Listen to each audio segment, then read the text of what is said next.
Deputy speaker के लिए राजी थी सरकार। ये कह रहे चिराग पासवान कि डिप्टी स्पीकर के लिए हम राजी थे, सारी बात हमारे सामने हुई, विपक्ष ने शर्तें रखनी शुरू कर दी। मतलब चिराग पासवान कह रहे हैं कि मामला डिरेल वहां से हुआ जब विपक्ष ने यहां पर टीएनसी, टर्म्स एंड कंडीशन यहां पर लगाना शुरू कर दिया, तब जाकर के मामला डिरेल हुआ। क्या कुछ कहा चिराग पासवान ने, सुनिए। पूरी तरीके से इसमें कहीं किसी को कोई शंका थोड़ी है। और देखिएगा हम लोग के संख्या बढ़कर ही इस बार उनका चुनाव जब वो जीतेंगे ओम बिरला जी, तो उसमें संख्या भी आप देखिएगा। देखिए, डिप्टी स्पीकर के लिए सरकार पूरी तरीके से चर्चा के लिए तैयार थी। हम लोगों के सामने माननीय रक्षा मंत्री आदरणीय राजनाथ सिंह जी की बात हम लोग के सामने हो रही थी, पूरी तरीके से हम लोग उसके लिए चर्चा के लिए हम लोग तैयार थे। पर विपक्ष ने जिस तरीके से सामने शर्तें रखकर इसको करवाने का प्रयास किया। ये बड़ी खबर, ओम बिरला संसद भवन पहुंचे, अभी हमने उनकी तस्वीर भी दिखाई। ओम बिरला की एनडीए की तरफ से स्पीकर के उम्मीदवार हैं। आज लोकसभा स्पीकर का चुनाव होना है, चुनाव के लिए वोटिंग होगी, वोटिंग में तय होगा कि कौन बनेगा स्पीकर, क्योंकि इंडिया गठबंधन की तरफ से के सुरेश हैं स्पीकर पद के लिए उम्मीदवार। ये तस्वीरें देखिए, एनडीए के उम्मीदवार ओम बिरला संसद पहुंच चुके हैं हमारे साथ। और ये देखिए दो तस्वीरें, सबसे पहले हमने तस्वीर दिखाई थी जब वो घर से निकल रहे थे तो उनके माथे पर तिलक लगा करके उनकी पत्नी ने उनको विदा किया, और उसके बाद वो अब संसद भवन पहुंच चुके हैं। आज बड़ा दिन इसलिए है, नए सत्र की शुरुआत है, नए संसद भवन में शुरुआत है, लेकिन इसमें एक नई बात ये भी हो रही है कि 48 साल के बाद स्पीकर के लिए चुनाव भी हो रहा है। अब ये देखिए खबर ये भी आ रही है कि पीएम मोदी भी संसद भवन पहुंच चुके हैं। ओम बिरला के प्रस्तावक होंगे पीएम मोदी, पहले प्रस्तावक होंगे, क्योंकि कुल 13 प्रस्तावक हैं, उनमें प्रधानमंत्री नरेंद्र मोदी पहले प्रस्तावक होंगे ओम बिरला के लिए स्पीकर पद के लिए। हमारे साथ रविंद्र भी हमारे सहयोगी लगातार जुड़े हुए हैं जो पल पल की अपडेट वहां से दे रहे हैं। रविंद्र, सबसे पहले तो ये बताइए कि जो सुबह से खबरें आ रही हैं, जो हम कह रहे हैं कि चुनाव होगा, वोटिंग होगी, क्या उसकी नौबत आपको लग रहा है कि आएगी वोटिंग की, या ध्वनि मत से सब कुछ सर्वसम्मति से हो जाएगा, या विपक्ष वॉकआउट कर जाएगा?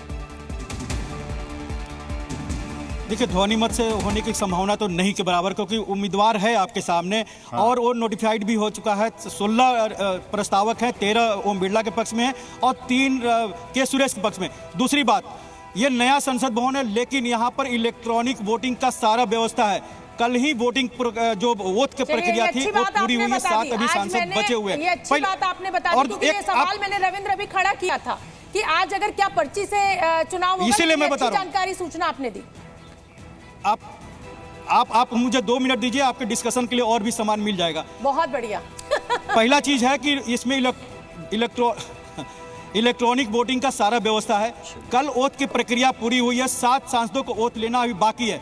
वोटिंग कब होती है? जब सभी पार्टियां कौन सांसद कहां बैठेगा ये लिखित में दे देता है स्पीकर चैम्बर में, और उसके अनुसार से डिवीजन सीट अलॉट होता है। अभी तक शपथ की प्रक्रिया पूरी नहीं हुई है, तो डिवीजन वोट कहां से होगा?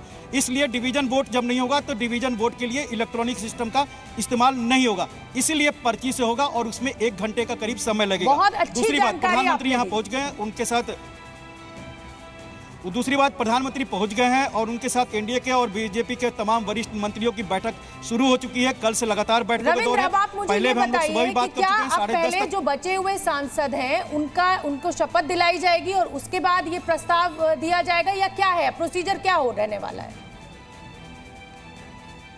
बिल्कुल, देखिए, जो पहला बिजनेस में है कि जो बचे हुए सांसद हैं, 7 सांसद में जिनको जो भी पहुंच जाते हैं या प्रक्रिया के अनुसार होगा, उनको पहले ओथ दिलाया जाएगा। लेकिन उसमें 7 में 2 जेल में, अमृतपाल और राशिद इंजीनियर। एक अफजल अंसारी पिछले 2 दिन से आ रहे हैं, लेकिन उनका मामला कोर्ट में चल रहा है, अभी क्लियर नहीं है। शत्रुघ्न सिन्हा के घर पर एक पारिवारिक फंक्शन था, वो अगर आ जाते हैं। उसी तरह से टीएमसी के 2 और हैं, नूरुल इस्लाम और एक दीपक समथिंग। तो इसमें एक बीमार है और एक आ जाए, तो ये अभी है कि वो पहले जो बिजनेस है, उसके बाद शपथ की प्रक्रिया, उसके बाद वोटिंग की प्रक्रिया होगी। तो डिवीजन अभी अलॉट नहीं हुआ, इसलिए वोटिंग नहीं होगी, पर्ची से होगा, जिसमें समय लगेगा। और तीसरी बात, जो बाकी रह गए शायद वो नंबर 7 है। रविंद्र, मुझे प्लीज करेक्ट कर दीजिएगा, शायद 7 लोग बाकी रह गए जिन्होंने शपथ नहीं ली है।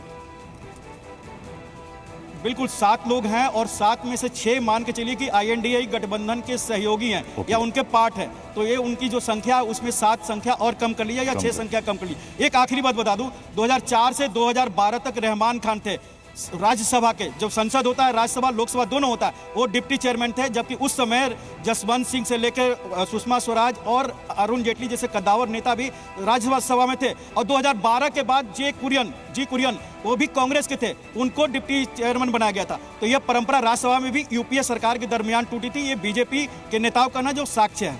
3 बातें कहनी थी।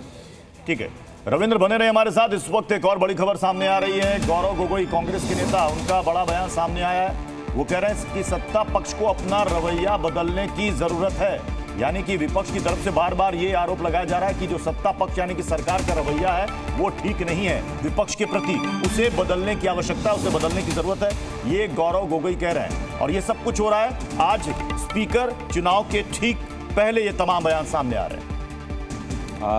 देखिए, जैसे हमने कहा कि सत्ता पक्ष को अपना रवैया बदलने की ज़रूरत है। अगर सहमति वो चाहते हैं तो सहमति सबकी बातें सुनने के बाद होती है और सत्ता पक्ष ये तय नहीं कर सकती कि कौन से मुद्दों को पहले और कौन से मुद्दों को बाद में लेगी। तो इसलिए मुझे लगता है कि आज के बाद सत्ता पक्ष को ये संदेश मिलना चाहिए कि 2024 का पहला का सदन और 2024 के बाद का सदन में बहुत ज़मीन आसमान का फ़र्क है। और ये देखिए तस्वीरें, राहुल गांधी अपने घर से निकल चुके हैं संसद भवन जाने के लिए। राहुल गांधी ने कल शपथ ली थी, हमने देखा था, जिसमें उन्होंने कहा जय हिंद जय संविधान। कल सदन में जब शपथ ग्रहण हो रहा था तो कई नई कस्में भी हमें देखने और सुनने को मिली। राहुल गांधी और विपक्ष के तमाम नेता, हमने देखा था कि एक दिन पहले उन्होंने हाथ में संविधान की प्रति, हाथ में संविधान की कॉपी लेकर के उन्होंने कहा था जय संविधान। तो ये बातें नजर आई। अब आज दरअसल में ये कहा जा रहा है कि एक अग्नि परीक्षा, ये एक बड़ा इम्तिहान भी है। हमारे साथ अनंत विजय सर भी जुड़ चुके हैं। अनंत विजय सर, क्या इसे हम कहें कि ये सत्र की शुरुआत में ही ये नंबर गेम के लिहाज से ये बड़ा इम्तिहान है, किसके पक्ष में कितना नंबर? क्योंकि विपक्ष बार बार कह रहा है कि एनडीए के कई सहयोगी पहला बदलने के मूड में हैं। तो क्या ये मूड का टेस्ट हो रहा है क्या यहाँ? पता नहीं, ये इम्तिहान ही कहिए ठीक रहेगा। अग्नि परीक्षा थोड़ा ज़्यादा बड़ा शब्द हो जा रहा है। तो मुझे तो ये लग रहा है कि आज ध्वनि मत के बजाय भारतीय जनता पार्टी एनडीए को वोटिंग की मांग करनी चाहिए। इससे अगर वोटिंग के लिए प्रेस करते हैं तो बहुत सारी चीज़ें साफ हो जाएंगी। किसके पक्ष में कितने लोग हैं ये बहुत स्पष्ट हो जाएगा। एनडीए टूटता है या INDIA गठबंधन के कुछ लोग एब्सेंट रहते हैं, कुछ लोग आते हैं, नहीं आते हैं। क्योंकि जिस प्रकार से ममता बनर्जी की पार्टी ने कल ये कहा कि उनके से किसी ने संपर्क नहीं किया और आज सुबह राहुल गांधी की ममता बनर्जी से बात हुई ऐसा बताया जा रहा है, तो इसका मतलब है कि कोऑर्डिनेशन, लास्ट मोमेंट कोऑर्डिनेशन हो रहा है।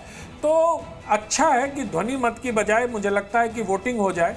और अग्नि परीक्षा जैसी कोई स्थिति इसलिए नहीं है क्योंकि राष्ट्रीय जनतांत्रिक गठबंधन के पास 293 सीटें हैं और इनके पास 230-32, तो करीब 60-65 सीटों का अंतर है। और लोकतंत्र परंपराओं से ज़्यादा मुझे लगता है आंकड़ों का खेल है और आंकड़े में राजग गठबंधन भारी है INDIA ब्लॉक पर। तो मुझे लगता है परीक्षा नहीं, ये एक औपचारिकता मात्र है जिसमें ईगो दोनों पक्षों की पीएम मोदी के साथ मंत्रियों की बैठक हो रही है। अनंत विजय सर, मैं आपको माफी के साथ रुकना चाहूंगा। एक बड़ी खबर आ रही है, स्पीकर चुनाव पर बीजेपी की ये बड़ी बैठक चल रही है। पीएम मोदी इस बैठक में शामिल हैं, तमाम मंत्रियों के साथ वो इस वक्त बैठक कर रहे हैं। अब दरअसल मुझे लगता है कि अब रणनीति बन रही है, क्योंकि व्हिप तो बीजेपी और कांग्रेस दोनों की तरफ से कल ही जारी कर दिया गया था। सभी सांसदों को कहा गया था कि आज सबको यहां सदन में मौजूद रहना जरूरी है, क्योंकि अगर वोटिंग होगी तो उस वक्त वोटिंग के लिहाज से नंबर गेम में कोई पिछड़ना नहीं चाहता। लेकिन विनोद सर, मुझे लगता है कि जो अब तक ये कहा जा रहा था कि विपक्ष की तरफ से कि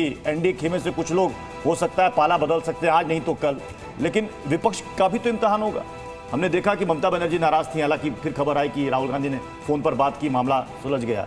शरद पवार का भी एक बयान था, वो बार बार ये कह रहे थे कि स्पीकर पर बहस नहीं होनी चाहिए, उसको सर्वसम्मति से चुन लिया जाना चाहिए। शरद पवार जी पुराने नेता हैं, उस दौर के नेता हैं, तभी परंपराएं चलती थी कि आम सहमति से होना चाहिए।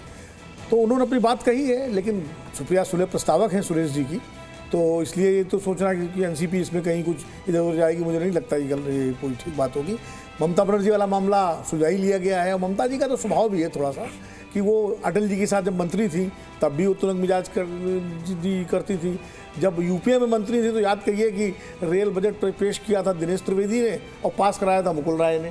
तो मतलब ममता जी के से तो ये अपेक्षा आप कर सकते हैं। बल्कि मुझे तो आश्चर्य होता अगर उनकी तरफ से कोई प्रतिक्रिया ना आती, शांत रहती, तो मुझे लगता ममता जी शांत क्यों है। तो इसलिए उसमें मुझे कोई आश्चर्य नहीं हो रहा है। और ये इंडिया गठबंधन में ये सब चलता रहेगा विपक्ष में। देखिए सत्ता का चुंबक ज़्यादा मजबूत होता है। अब देखिए एनडीए में कौन सा सबको विश्वास में लिया जाता है, लेकिन सब बिल्कुल फॉल इन लाइन है क्योंकि सत्ता का चुंबक है ना, वो सबसे ताकतवर होता है। ठीक है, चलिए जल्दी से रविंद्र का रुख कर लेते हैं। रविंद्र, अपडेट दीजिए। और 11 बजे मतदान होना है, तो प्रस्ताव क्या लग रहा है, कितनी देर में प्रधानमंत्री नरेंद्र मोदी के द्वारा प्रस्तावक है वो और ओम बिरला का नाम प्रस्तावित कर दिया जाएगा? कुल 16 प्रस्ताव हैं, जिसमें 13 बीजेपी ओम बिरला के पक्ष में है, जिसमें एनडीए के तमाम घटक दलों के वरिष्ठ नेता अभी चाहे जीतन राम मांझी प्रस्तावक हैं, अमित शाह हैं, प्रधानमंत्री तो पहला प्रस्तावक हैं ही, अनुमोदक उसमें राजनाथ सिंह है, उसी तरह से रामा नायडू भी हैं, और के सुरेश के पक्ष में 3 प्रस्ताव हैं। सबसे बड़ी बात इंपॉर्टेंट होगी वो देखने की है कि 16 में 13 प्रस्ताव बीजेपी के ओम बिरला के हैं और 3 के सुरेश के। क्या के सुरेश के पक्ष में प्रस्ताव रखा जाता है कि नहीं रखा जाता? अगर प्रस्ताव रखा जाएगा, एक प्रक्रिया पूरी होगी, उसके बाद डिवीजन की मांग होती है कि नहीं होती है, क्या वॉकआउट करते हैं? अगर डिवीजन की मांग होती तो पर्ची से फिर वोटिंग होगी, फिर उसके बाद काउंटिंग होगा। लेकिन पूरी तय मान के चलिए कि जब ये प्रक्रिया हो रही है, के सुरेश ने अंतिम समय में जाकर अपना पर्चा भरा है, तो कहीं ना कहीं कांग्रेस की और राहुल गांधी की रणनीति है कि डिवीजन कराया जाए। उससे क्या होगा, राहुल गांधी एलओपी भी बन गए, राहुल गांधी एकमात्र नेता बन जाएंगे, सर्वमान्य नेता बन जाएंगे आईएनडीआई गठबंधन के, जो फैसला लिए जिस पर सभी उसके पीछे साथ में खड़े रहे। और तो बीजेपी को भी आप आंकड़ों की बात करते हैं, आप संशय पैदा करते हो, आपके सामने एनडीए 11 बजे जो समय मुकर्रर किया गया है उस पर वोटिंग हो जाएगी, या आप इसमें डिले देख रहे हैं, विलंब देख रहे हैं? 11 बजे जब प्रोटेम स्पीकर बैठेंगे, उसके बाद सबसे पहला शपथ की बात होगी, जो 2-3 सांसदों का शपथ दिलाना है। वो शपथ में जो आते हैं, जो प्रक्रिया पूरी करते हैं, उनको शपथ दिलाई जाएगी। वो मुश्किल से 5 या 7 मिनट का टाइम है। उसके बाद प्रोटेम स्पीकर एक प्रस्ताव रखेंगे कि स्पीकर का चुनाव होना है। उसमें प्रस्तावक कौन कौन है सबका नाम लेंगे, और जो प्रस्तावक होंगे वो खड़े होंगे कि मैं ओम बिरला के पक्ष में ये प्रस्ताव रखता हूं उनको स्पीकर बनाने के लिए। उसी तरह के सुरेश के लिए प्रस्तावक जो होंगे अगर खड़ा होते हैं तो इसका तय होगा कि अब चुनाव होना है, अगर प्रस्तावक दोनों पक्ष को अपने अपने बात पर खड़े रहते हैं तो। और उसके बाद प्रोटेम स्पीकर कहें क्या इस पर वॉइस वोट कराते हैं, क्योंकि पक्ष में उसको वॉइस वोट कराने की कोशिश करेंगे ओम बिरला के पक्ष में, जाहिर सी बात है उसमें वॉइस वोट होगा, यस होगा। लेकिन डिवीजन अगर मांग लिया जाता है तो फिर पर्ची से वोटिंग होगी, जिसमें पूरे मान के चलिए 45 मिनट से लेकर 1 घंटे का समय लगेगा, यानी 12 बजे के आसपास स्पीकर के नाम की घोषणा हो जाएगी। ओके, मतलब 45 मिनट से 1 घंटे का समय लगेगा, चूंकि प्रक्रिया, हालांकि आपने बताया कि इलेक्ट्रॉनिक वोटिंग यहाँ पर होगी। मैं एक बार फिर से ऋतु आपका मैं रुक करना चाहूँगा। ये बताइए कि अब टेक्निकली जो बता रहे हैं इस वक्त रविंद्र कि आपको पहले प्रस्ताव रखना पड़ेगा, तो क्या इसको लेकर एक राय बन गई है कि चुनाव में जाना है या नहीं जाना है? देखिए, इस बात को लेकर पहले से ही एक राय है कि हमें चुनाव में जाना है, तभी हमने जो है ये प्रस्ताव दिया है। और जो जैसा कि पहले भी इस बारे में बात ऋतु जी, कल शाम में हमने देखा केसी वेणुगोपाल का बयान, जिसमें वो तब भी कह रहे थे कि हम भी इंतजार कर रहे हैं कि एक सर्वसम्मति से कोई राय बन जाए। वो तब भी इंतजार कर रहे थे कि बीच का रास्ता निकल सकता है। इसलिए मैंने ये सवाल किया कि क्या जो 3 प्रस्तावक हैं वो आज प्रस्ताव रखेंगे? जब नॉमिनेशन डालते हैं तो चुनाव के लिए ही डालते ना। कुछ रात को कुछ बातचीत सर, कुछ आइस ब्रेकिंग कह रहे हैं कि शायद आपको डिप्टी स्पीकर का पोस्ट पे अभी भी आप लोग अड़े हुए हैं सर?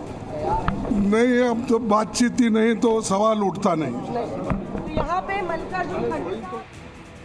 मल्लिकार्जुन खड़गे ने साफ किया कि अब जब बातचीत ही नहीं हो रही है तो फिर आगे क्या कहा जा सकता है। ऋतु जी, मतलब हम ये मान लें कि मतलब अब कांग्रेस और विपक्ष भी तैयार है कि हो जाए 2-2 हाथ, वोटिंग हो जाए? जी बिल्कुल, हम तो चाहते हैं कि एक बार वोटिंग हो, और हम जानना भी चाहते हैं कि संसद में इतने कितने सांसद हैं जो ओम बिरला जी को इस चीज़ का जो है कैपेबल मानते हैं, कि ऐसी कौन सी उनकी उपलब्धियां हैं जिसके लिए उन्हें जो है फिर से चुना जा रहा है। क्या उपलब्धियां ये रही कि 150 से ज़्यादा सांसदों को उन्होंने निलंबित किया, या वो रही कि जब विपक्ष का नेता बोल रहा हो और अपना चेहरा जो है वो कैमरे पर लाते रहे लगातार, और विपक्ष का चेहरा छुपाते रहे, विपक्ष की बातें छुपाते रहे लगातार, जो है जितने भी शब्द हैं, चाहे जैसे मोदी जी ने कल ड्रामा शब्द का इस्तेमाल किया।